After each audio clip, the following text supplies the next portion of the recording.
तो दोस्तों, आप में से ऐसे बहुत से विद्यार्थी हैं जो भी फर्स्ट टाइम अपने एग्ज़ाम देने वाले हैं अक्टूबर 2022 में। और क्या है कि जब आप अपना एग्ज़ाम देते हैं तो आपको मिलती है आंसर शीट, और इस आंसर शीट में काफ़ी सारी डिटेल होती है और जिसे आपको ध्यान से फिल करना बेहद ज़रूरी है। क्योंकि क्या है कि स्टूडेंट की काउंटिंग के हिसाब से आंसर शीट मंगाई जाती है, भेजी जाती है। जी हाँ, कि जहाँ जिस सेंटर पर जितने स्टूडेंट हैं उतनी आंसर शीट, और यहाँ आपको अलग से ऐसा शीट आपको नहीं मिलती। अगर आपने गलती से उसमें कोई ना कोई उसमें गलती करी, मिस्टेक करी, तो हो सकता है कि आपको दूसरी शीट ना मिले, या गलती करने की वजह से आप उस सब्जेक्ट में फेल हो जाए।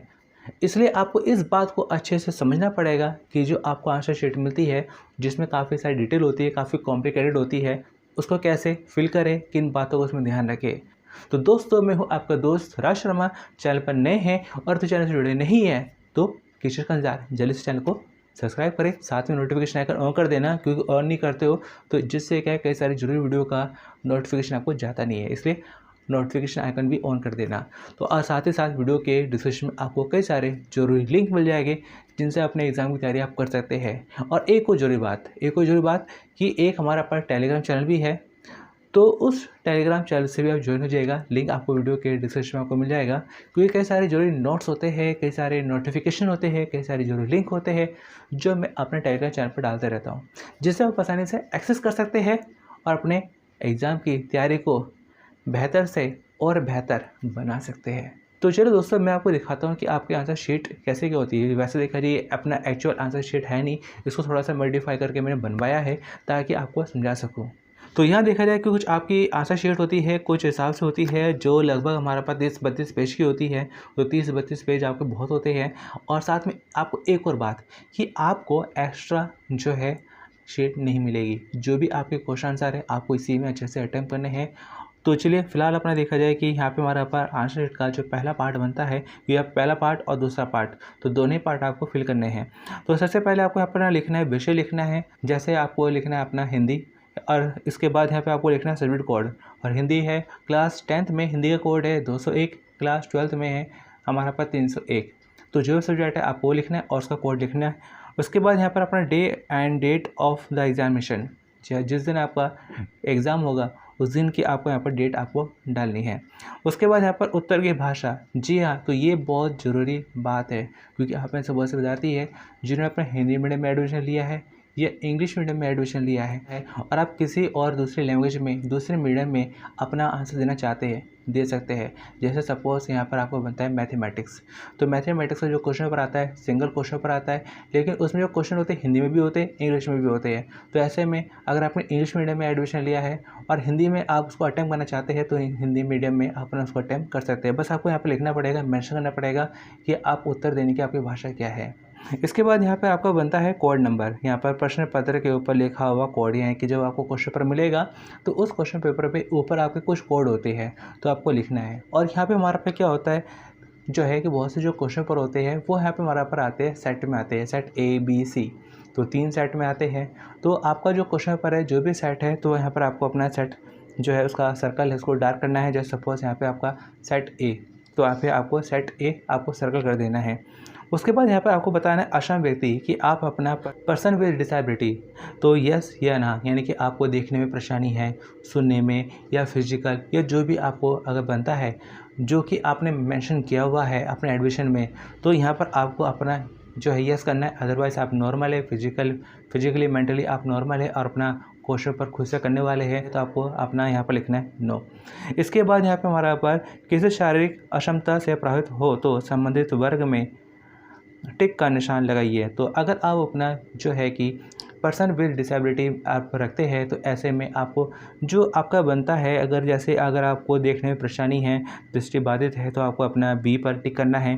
या फिर आप जो है कि मूक व बधिर है, तो ऐसे में आपको D करना है। और अगर आप जो शारीरिक रूप से विकलांग है, तो ऐसे में आपको H करना है।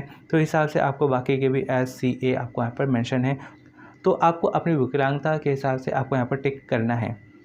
इसके बाद यहाँ पे हमारा पर क्या लेखन लिपिक उपलब्ध कराया गया। अगर आप पर्सन विद डिसेबिलिटी में आते हैं और आपने जो है कि कोई राइटर रखा हुआ है, क्योंकि आप अपना डिसेबिलिटी की वजह से अपना पेपर खुद नहीं लिख सकते, और ऐसे में आपने जो है कि अपने बिहाव पर कोई और रखा हुआ है कि वो मेरा पेपर लिखेगा, राइटिंग वाला काम करेगा, तो आपको लिखना है यहाँ पर यस। अगर आप अपना एग्ज़ाम खुद से देने वाले हैं तो आपको यहाँ पर करना है नो। इसके बाद यहाँ पर यदि दृष्टिबाधित है तो उपयोग में लाए गए सॉफ्टवेयर का नाम लिखिए। अगर आप यहाँ पर डिसेबिलिटी रखते हैं और ऐसे में डिसेबिलिटी के हिसाब से अपना किसी तरह का गैजेट है, इंस्ट्रूमेंट है या किसी तरह का जो भी बनता है इलेक्ट्रॉनिक डिवाइस वगैरह, तो अगर आप उसका इस्तेमाल करते हैं तो यहाँ पर आपको मेंशन करना पड़ेगा कि हाँ मैं ये डिवाइस जो भी है मैं इसका इस्तेमाल कर रहा हूँ। तो उसके बाद यहाँ पर हमारा पार्ट 1 वाला काम खत्म हो जाता है, लेकिन पार्ट 2 वाला भी आपको ध्यान से आपको फिल करना है। तो सबसे पहले यहाँ पे आपका देखा जाए कि ऊपर बनता है क्रमांक संख्या बनता है, सीरियल नंबर बनता है। तो ये सीरियल नंबर जो आपके बनता है, क्रमांक संख्या बनता है, आपको अटेंडेंस में आपको लिखना हो सकता है कि आपको जो आपकी अटेंडेंस लिस्ट आएगी तो उसमें आपको ये सीरियल नंबर आपको लिखना होगा। तो यहाँ सबसे पहले आपको अपना लिखना है, रोल नंबर लिखना है। तो जो भी आपका एनरोल नंबर बनता है जो कि आपके आईडी कार्ड पे होगा तो आपको लिखना है और उसके नीचे उस नंबर के नीचे आपको यहाँ पर सर्कल आपको करते जाने हैं। और ध्यान से आपको सर्कल करने हैं कि जो सर्कल वो अंदर वाला हिस्सा पूरा अच्छे से डार्क हो जाए और अंदर से बाहर ना जाए, और अंदर का हिस्सा डार्क होने से छूटे ना। आप इसे ब्लू पेन या ब्लैक पेन का इस्तेमाल कर सकते हैं। इसके बाद यहाँ पर आपको लिखना है परीक्षा कोड। तो जो आपके पास हॉल टिकट है उस हॉल टिकट में आपको मिलता है जो आपका जो है परीक्षा कोड। तो आप अपने हॉल टिकट में चेक करिए और यहाँ पे अपना हिसाब से अपना फिल करिए। उसके साथ यहाँ आपका जो सब्जेक्ट बनता है आपको यहाँ पर लेके चलना है। जैसे यहाँ पर मैंने आपको बताया 201 हिंदी का है तो आप 202 यहाँ से लेके, 0 यहाँ से लेके, 1 यहाँ से लेके, तो जो भी सब्जेक्ट है आपको हिसाब से अपना कोड लेके चलना है। और यहाँ पे बनता है आपका परीक्षार्थी का नाम बड़े अक्षरों में, candidates name in capital letters, कि आपका जो नाम है आपको अपना उसमें लिखना है। जैसे यहाँ पे मैं अपना अगर नाम लिखना चाहूँ तो यहाँ पे लिख सकता हूँ अपना राज शर्मा। तो इस हिसाब से मैं अपना पहले लिखूँगा और उस अल्फ़ाबेट के नीचे जो सर्कल है मैं उसको सर्कल करता चला जाऊँगा, डार्क करता चला जाऊँगा।